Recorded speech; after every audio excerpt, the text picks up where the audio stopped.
Um, n'ụbọchị tata bụ mbọsị United Nations wepụtara na ọnwa gbaa 20 n'ọnwa Febụwarị. Ndị mba United Nations na akwado ihe ọbụla gbasara ire nne asụsụ ndị anyị na-abụ ndị women na kemgbe 2020 anyị na-esonye ndị United Nations na-akwadokwe ihe gbasara asụsụ anyị ma nwanwe. M nwetara ndị United Nations n'afọ 2006 mara ọka na asụsụ Igbo ga-anwụ na ahọ 50. And ile anya 2006 ruo kịta awụọla ahọ 20 so ọ ka fọrọ ahọ 30 ka ọ nwụọ.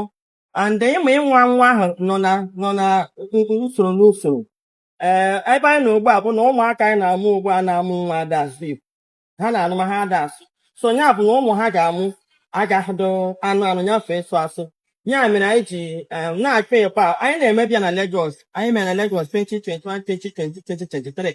Mana mgbe anyị lọtara n'ụlọ fụrụ ya na ndị nọ n'ụlọ ada asụkpara Igbo na ọha maka ọka ntị si bekee anyị sị ka anyị bunatazie ya n'ụlọ. Ihe abụghị mgbe anyị na-eme mmemme a.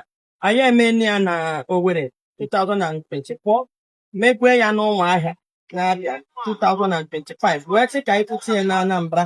Then dịka ajụjụ ejom ihe gbasara ihe anyị ji wee gbakọọ nke Anambra nụnwa ga-apụ iche n'ihi na anyị fụrụ na ịgba niile a na-akụ maka asụsụ Igbo na-anwụ anwụ ada amịta mkpụrụ, ọkachasị esi ọgbalụ akụwarị ịgba wee nwụrụ. Nna anyị ukwu Prọfesọ Peter Ejiofor bidokwa ịkụ ịgba 2000 ọ kaala nka kịta ọ dapụta nri ịwa wee bụrụkwa ya bụ ịgba na-akụ kemgbe 2019. Mana anyị fụrụ na a na-agba mbọ niile ọ dịka mmiri a na-agba n'okwute ọ da amịta mkpụrụ. Anyị wee nyochaa ihe kpatara o ji ga na-amịta mkpụrụ. Anyị wee fụrụ ndị mmadụ na-eme onye ọ dị ka ọ dị ọpụta na-akụ dị ịgba sọ nyanwa. Mana ịfụrụ ọkụ na anyị ihe nne kụwa ịgba ọkachasị nkọ ngụrụ n'okwu tinye ya bụ ogwu ọrụ anyị ga-akụti ya ihe ya maka anyị ji wee sị na nke Anambra nụnwa anyị ga-achịkọ kwụọ ọdịka mmadụ ndị ọ nụrụ n'okwu, ndị nwere ọkwa ịma iwu dị iche iche dịka ndị gọọmenti, dịka ndị taụn union, dịka ndị ụka, ndị ụlọ akwụkwọ, ndị na-achịkwa ụlọ akwụkwọ n'otu dị iche iche. Anyị wee chọpụta na ọ bụrụ na anyị gbakọ ọnụ ma anyị ọ bụrụ iwu ndị taụn union la na-abịaba ha amakwa na ụmụ kirikiri iwu ụlụ ma oge anyị nọ n'ụlọ akwụkwọ asa anyị sụọ Igbo kwụọ tenkọbụ ịnwere ego ịsụ afịa ịghọta kịta.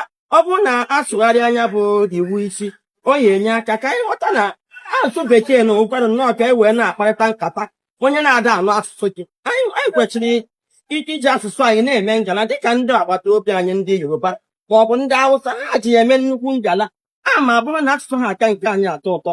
Ya maka anyị ji wee sị ka ha kpọkọọ ọdịka mmadụ na anyị mesịa nke taa anyị ga-asụ ọfọ wee kwuo si n'ebe ihe a ga-agagwa ndị gọọmenti ha tinye ọnụ na ya bụ okwu. Ndị taụn union na-abịa bụrụ nke ha la ha ji ebe ha ji etinye ọnụ na ya bụ okwu. Na ndị ụka ihe abụcha ngalaba na-emelara anyị asụsụ anyị a maka na ngalaba na-ekpokọnata ndị mmadụ dịka ndị ụka. Ndị ụka nwere ihe dịka ịgbakọ ndị Igbo dị 100, ndị Igbo dị narị, ịfụ na 19 ndị ụka nwe ha na-eje ụka.